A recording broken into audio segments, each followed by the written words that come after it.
மாமன் மகள் தானே என்று இதுவரை இருந்து விட்டேன். கரும்பு காட்டிற்கு காவல் வைத்தாலும் எறும்பு அறிக்கத்தான செய்யும். இது புரியவில்லை என்று புரிய வைத்து விட்டாய் கவிராஜ். ரஞ்சனி, உன் ரசிகனாக நான் இருக்க நீ அடுத்தவனை ரசிக்க ஆரம்பித்து விட்டால் அவன் ரசிக்கும் முன் இந்த காலை வெட்டி எறிய வேண்டும். அவசரப்படாதே, நான் சொல்வதை கேள். சங்கருக்கு சரவணன் உயிர் நண்பன். அவனிடம் இதை பற்றி தெளிவாக பேசுவோம். மறுகணம் என்ன நடக்கிறது என்று பார்ப்போம். நீ வர வேண்டாம். நீ வந்தால் சரிபடாது. நான் மட்டும் பேசி பார்க்கிறேன். சரி, பேசிப்பார். மசியவில்லை என்றால் மரண பயத்தை உனக்கு உணர்த்திப்பார். மறுபடியும் மாறவில்லை என்றால் மறுகணமே என்னிடம் வா. நான் பார்த்துக் கொள்கிறேன். சென்று வா. என் செவிகளுக்கு நல்ல செய்திகளை கொண்டு வா.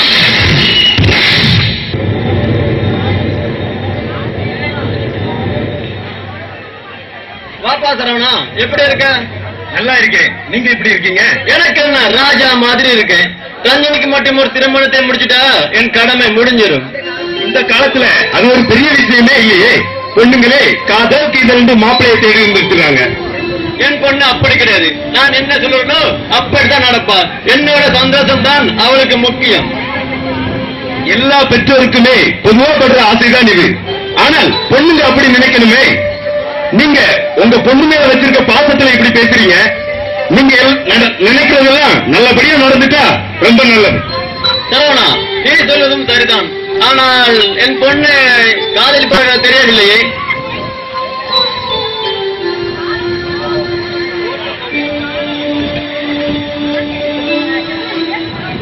இப்பதான் வந்தேன். வேண்டாம், எனக்கு அவசரமாக வேலை இருக்கிறது. சென்று வருகிறேன். இருப்பா, போகலாம். ரஞ்சனே, கொஞ்சம் நில்லுமா. நான் உங்ககிட்ட ஒரு விஷயம் கேட்கணும். என்னப்பா? என்ன விஷயம்? அப்பா இப்படி கேட்கிறேன்னு தப்பா நினைக்காத. நீ யாரையாவது விரும்புறியா? அப்பா, என்னப்பா திடீர்னு இப்படி கேட்டீங்க?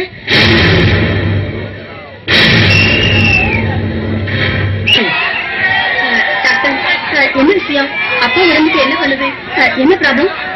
ரஞ்சினி, உங்க ஃபேமிலி டாக்டர் முறையில உங்ககிட்ட ஒரு முக்கியமான விஷயம் சொல்லுங்க. கொஞ்சம் கவனமா கேட்டுக்க. சொல்லுங்க டாக்டர், சொல்லுங்க. உங்க அப்பாக்கு ஹார்ட்ல ப்ராப்ளம். அதனால எந்த ஒரு சந்தோஷமான விஷயமா இருந்தாலும் சரி, சங்கடப்படக்கூடிய விஷயமா இருந்தாலும் சரி, உடனே அவர்கிட்ட சொல்லக்கூடாது. அப்படி சொன்னா அவரோட உயிருக்கு கூட ஆபத்து வரலாம். கடவுளே, இது என்ன சோதனை? அம்மா, இந்த விஷயம் அப்பாவுக்கு தெரியுமா டாக்டர்? தெரியாது, சொல்லவும் முடியாது. ரொம்ப நன்றி, நான் பாத்துக்கிறேன். என்ன டாக்டர், எனக்கு என்ன பிரச்சனை? ஒன்னும் பெரிய பிரச்சனை இல்ல. ரஞ்சினி கிட்ட மாத்திரை மருந்து எல்லாம் கொடுத்துருக்கேன். அதை வேலைக்கு கரெக்டா சாப்பிடுங்க. ஓகே டாக்டர், நாங்க கிளம்புறோம். ரஞ்சினி, போலாமா? ரஞ்சினி, அப்போ பத்திரமா பாத்துக்கோமா. ஏதாவது போன் போடும். சரி சார், நீங்க சொன்னபடியே பாத்துக்கோங்க.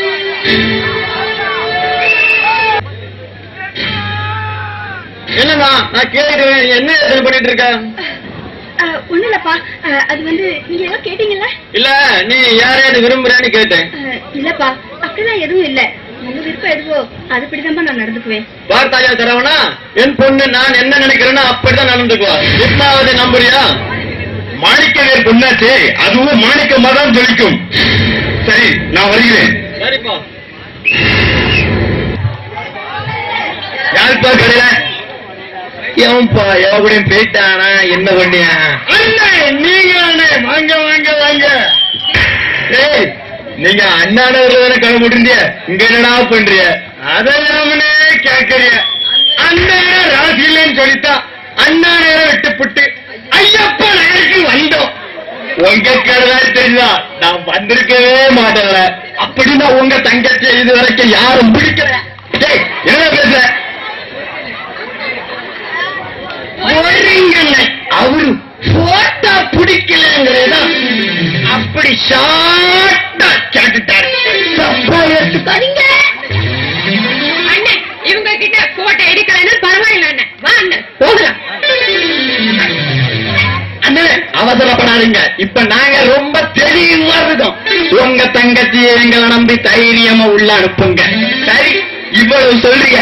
உங்களுக்காக கண்ணுக்கு கண்ணாக முத்துக்கு முத்தாக வளர்த்த என் தங்கச்சிய அனுப்புறேன். அண்ணே, நீ சொல்லிதான் நான் போறேன். அப்புறம் தப்பா எதுவும் சொல்லக்கூடாது. அப்படி சொல்லாதீங்க. உங்க கைய காலா நினைச்சு காட்டுங்க. எங்களுக்கும் ஒரு வாய்ப்பு தந்து பாருங்களா. நீங்க கையையும் பிடிக்க வேண்டாம், ஒரு மாலையும் பிடிக்க வேண்டாம்.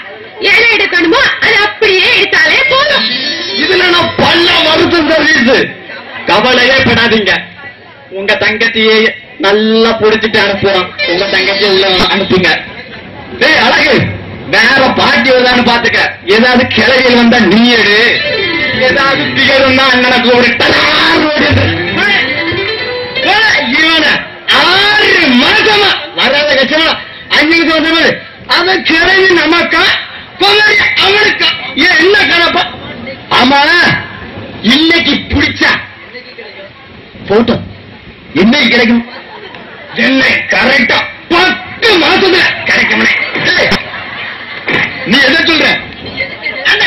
நீங்க எதெல்லாம் கேட்கறீங்க? போட்டோதான் கேட்டவங்க. நானும் போட்டோ வச்சாமனே சொன்னேன். விதைக்கிறது 5 நிமிஷத்துல விதைக்கிறான்னு. அது கதிராகி பயிரிழக்க 10 மாசம் ஆகுமானே. அதை நினைச்சவனே என்னமா நல்லா பிடிச்சானா? போங்க அண்ணே, வெக்கமா என் தங்கச்சி என்னடா பொண்ணு ஒரு நாள் வெக்கப்படாதவா, இன்னைக்கு வெக்கப்படுறான். காலால கோலம் போடுறான். என்னெல்லாம் பண்ணுங்க. அது புதுசுல கொஞ்சம் அப்படித்தான். எல்லாம் என்னடா இந்த கமெண்ட பதில் சொல்றிய? என்ன சொல்லி தொலைங்களே. ஒண்ணு இல்லையா? எல்லாம் சரியான. அப்ப நான் வர்றேன். எப்ப கண்டு வருவா? போங்க, எனக்கு வெக்கமா இருக்கு. விளங்கி போச்சு. ஏல சுந்தரம், நீ போட்டதனால பிடிச்ச சைக்கிள் கேப்ல என்னல பண்ண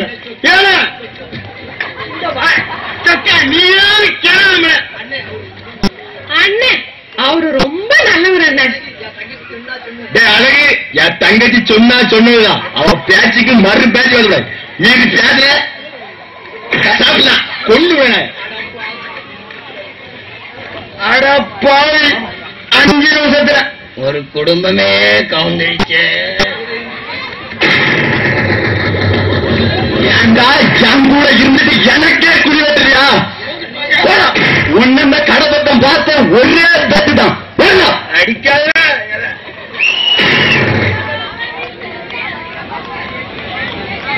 ரஞ்சனி, ஏதோ பேசணும்னு சொல்லிட்டு எதுவுமே பேசாம இருந்தா என்ன அர்த்தம்?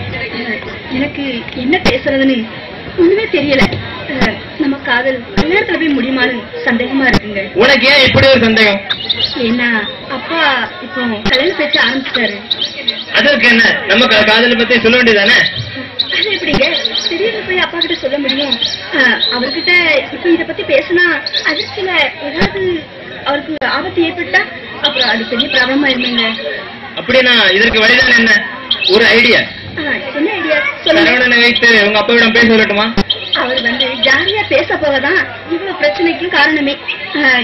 என்ன பண்றது, இப்போ அப்பா கிட்ட இத பத்தி பேச வேண்டாம்.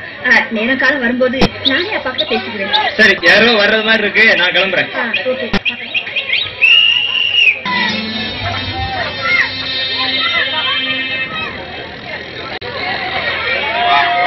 என்னடா பஸ் ஸ்டாப்ல ஒரு பைங்கிலி.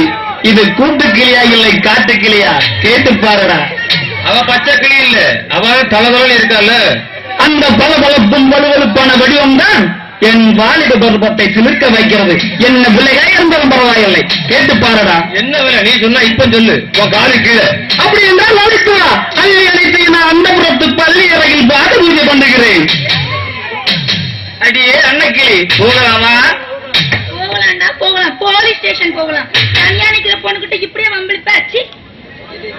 இதை விட அசிங்கமாக பேசலாம். அதற்கு தகுந்த இடம் இதுவல்ல. வாயன் வசந்த மாளிகைக்கு உன்னை வகையாக வர்ணிக்கிறேன். உன் இளமை வெண்ணை போல் திரண்டு நிற்க